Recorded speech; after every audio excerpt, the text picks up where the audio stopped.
was an incredibly hot day when I heard the knock on my door. One of those days where you close the blinds and crank the AC trying to find relief in darkness. It had been like that all week, each day growing more and more unbearable.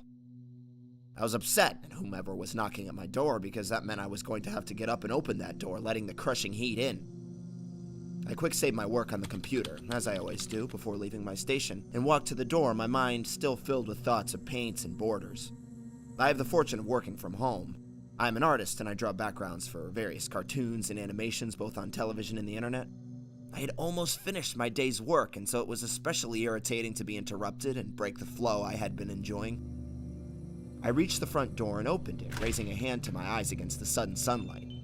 I felt the warmth of the day drape itself around me like a heavy blanket, and I could feel myself begin to sweat. No one was at the door. I stared out at the empty street and could feel my irritation grow. Some kind of joke? That's when I looked down and saw that someone had left me a small package. I quickly bent down and picked it up, bringing it inside. I walked over to my workstation, turning over the small box in my hand. There was nothing written on it, no address, no name, nothing. I weighed it slowly in my hands, and it felt like there might not even be anything inside. Sitting down in my desk chair, I began opening the mysterious package. Inside, wrapped in some old newspaper, was a single DVD. I tossed the box aside and held the disc up to the light. Written sloppily on the disc were the words, horse8min. I wondered what the hell that meant and saw that the disc was really scratched up as if it had been played over and over again. I sat there for a few moments, figured what the hell, and popped open the computer's disc tray. I wasn't sure if it would actually read the DVD considering what poor shape it was in, but after a few seconds the player popped open on the screen and the video began. What I'm about to describe does not give justice to what was on that disc. I'll do my best to convey what it was I was seeing as the first few seconds ticked by. The video was grainy and shot in a very dark room with deep maroon lighting pushing only the darkest shadows off the screen. In the middle of the frame was a person sitting down with their back to the camera. I could only see from the shoulders up, and the person's arms were resting on the armrest just out of sight. The person appeared to be wearing some kind of dark winter jacket. Instead of a human head, though, it was the head of a horse.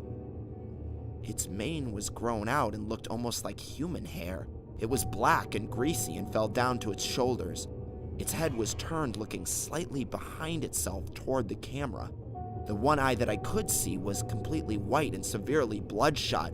Its mouth was twisted and almost ripped back to form a smile that looked both painful and amused.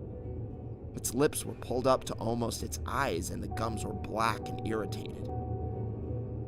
The initial shock of what I was looking at caused me to jump. What the hell was this? What was I looking at? I sat captivated, feeling both creeped out and curious. The thing didn't move, it just sat there, staring, unblinking at the camera. Its shoulders seemed to heave with almost desperate, heavy gasps, but there was no sound of breathing. I cranked the volume to max, listening for anything.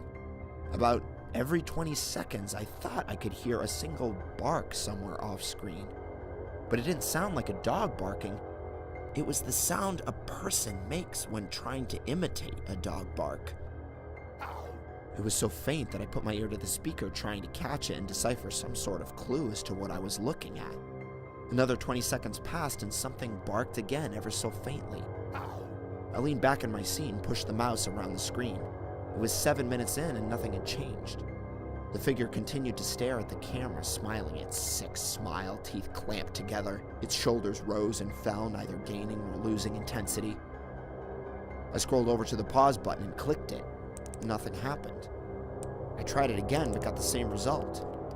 I clicked to exit out of the video player, but my computer seemed frozen while the video played.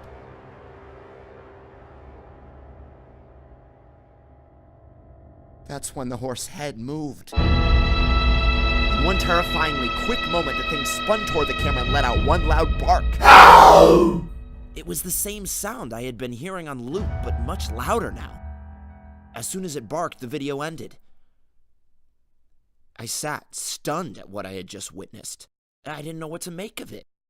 I realized my heart was racing, and despite the AC, I was sweating. A deep uneasiness filled me, and I quickly stood up and opened the curtains to reveal a setting sun.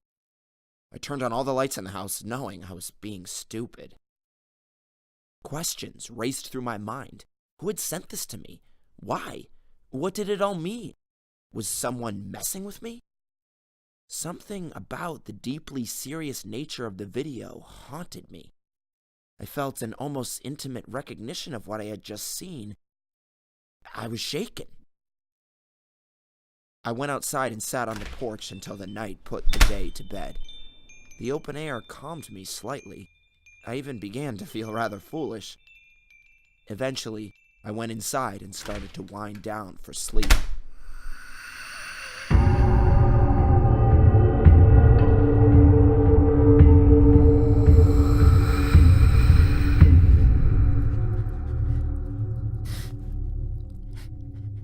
It's 1:57 a.m.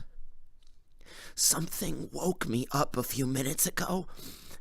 At first, I wasn't sure why I was awake.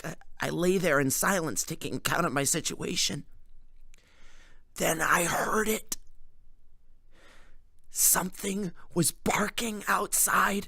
One single bark about every 20 seconds. That awful skin-curling human bark from the video.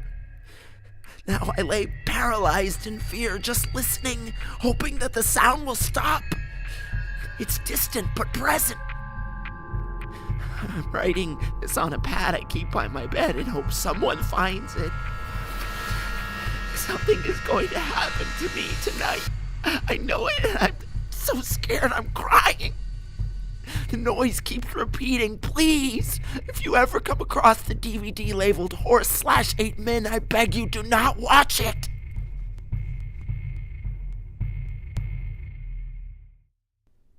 The barking outside stopped.